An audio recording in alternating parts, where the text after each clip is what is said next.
Hello दोस्तों, मैं कुशल Soni, chartered accountant. आप देख रहे हैं हमारा यूट्यूब चैनल, जहां पे हम लाते हैं आपके लिए बहुत सारे एजुकेशनल और मोटिवेशनल वीडियोस। आज हम इस वीडियो में एक बहुत important change in income tax act जो प्रपोज किया गया है बजट 2020 में, उसकी बात करने वाले हैं। हाँ जी, आज जो हम बात करेंगे वो बात करेंगे section 6 of income tax act 1961 that talks about tax residency status for the purpose of incomes in India.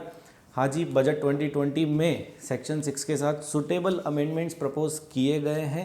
आज हम उन प्रपोजल्स की बात करने वाले हैं कि बजट में वो ऐसे कौन से टैक्स प्रपोजल्स हैं जो नॉन रेजिडेंट इंडियंस की टैक्सेशन सिनारियो में चेंजेस ला सकते हैं। कुछ ऐसे लोग अभी हो सकते हैं जो अभी एनआरआई हैं, हो सकता है वो रेजिडेंट बन जाए, वो एनआरआई के क्राइटेरिया पे फॉल ना हो। तो ऐसे कुछ इंपॉर्टेंट चेंजेस बजट 2020 में प्रपोज किए गए हैं। तो आइए बात करते हैं section 6 of income tax act 1960।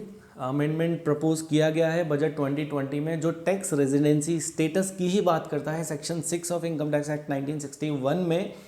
और वो अमेंडमेंट है, अगर कोई इंडियन सिटीज़न है और वो फ्रीक्वेंटली ट्रैवल करते रहते हैं and because of their frequent and planned travelling वो किसी भी कंट्री में रेजिडेंट नहीं है फॉर टैक्स पर्पजेज, और वो किसी भी कंट्री में टैक्स नहीं देते हैं। क्योंकि वहाँ पे वो स्टे का क्राइटेरिया फुलफिल नहीं करते हैं because of their frequent travelling. तो अब से ये मान लिया जाएगा कि वो इंडिया में रेजिडेंट हैं। They would deem to be the resident of India if he or she is an Indian citizen and keep traveling frequently and is not paying tax anywhere in any country in the world and is not qualified as resident in any country in the world. So that person is now deemed to be the resident of India for taxation purpose. अगर उसको हम resident in India for taxation purpose मान रहे हैं तो उस इंसान की ग्लोबल इनकम इंडिया में टैक्सेबल हो जाएगी। This is the second important amendment that has been proposed by finance minister in budget 2020। इसी से कनेक्टेड एक central board of direct taxes ने प्रेस रिलीज इशू करी थी 2 फरवरी 2020 को। Central board of direct taxes ने बहुत बढ़िया प्रेस रिलीज इशू करी और इस मैटर को और क्लैरिफाई किया। इस मैटर पे और ज़्यादा क्लैरिफिकेशन मतलब हमारे सामने आया और सीबीडीटी ने ये क्लैरिफाई किया कि जो बोनाफाइड वर्कर्स हैं in other countries, for example in UAE, जो लोग वहाँ पर काम कर रहे हैं और उनकी टैक्स चुराने की इंटेंशन नहीं है, if they are working there in good faith, if they are the bona fide workers, तो उनसे हम टैक्स नहीं लेंगे, उनके ऊपर ये प्रोविज़न अप्लाई नहीं होंगे।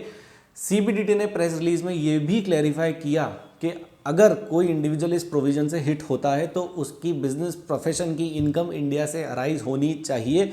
ये दो बड़े क्लैरिफिकेशन प्रेस रिलीज में central board of direct taxes ने हमें बताए 2 फरवरी 2020 को। और central board of direct taxes ने प्रेस रिलीज में ये भी मेंशन किया कि ये दोनों क्लैरिफिकेशन जब फाइनेंस बिल एक्ट में इनकॉर्पोरेट होगा तो ये क्लैरिफिकेशन सुटेबली एक्ट में इनकॉर्पोरेट कर दिए जाएंगे। हाँ जी, बोनाफाइड वर्कर्स के ऊपर ये एप्लीकेबल नहीं है।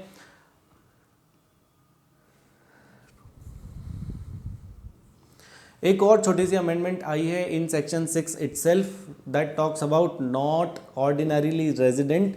यहाँ पे भी क्राइटेरिया 7 ईयर्स का कर दिया गया है। तो ये था हमारी इस वीडियो में बहुत important update for non resident Indians जो बजट 2020 में प्रपोज किया गया। Thank you for watching this video. अगर आपने हमारे चैनल को सब्सक्राइब नहीं किया है तो प्लीज़ चैनल को सब्सक्राइब कर लें, क्योंकि हम इसी तरह के एजुकेशनल मोटिवेशनल वीडियोस लाते रहेंगे। अगर आपको ये वीडियो पसंद आया तो प्लीज़ इस वीडियो को लाइक कर दें और ज़्यादा से ज़्यादा लोगों के साथ शेयर कर दें। क्योंकि ये वीडियो टैक्स अवेयरनेस, टैक्स की इन्फॉर्मेशन, टैक्स की नॉलेज बढ़ाने वाला वीडियो है। Thank you for watching this video. Thanks a lot. Bye.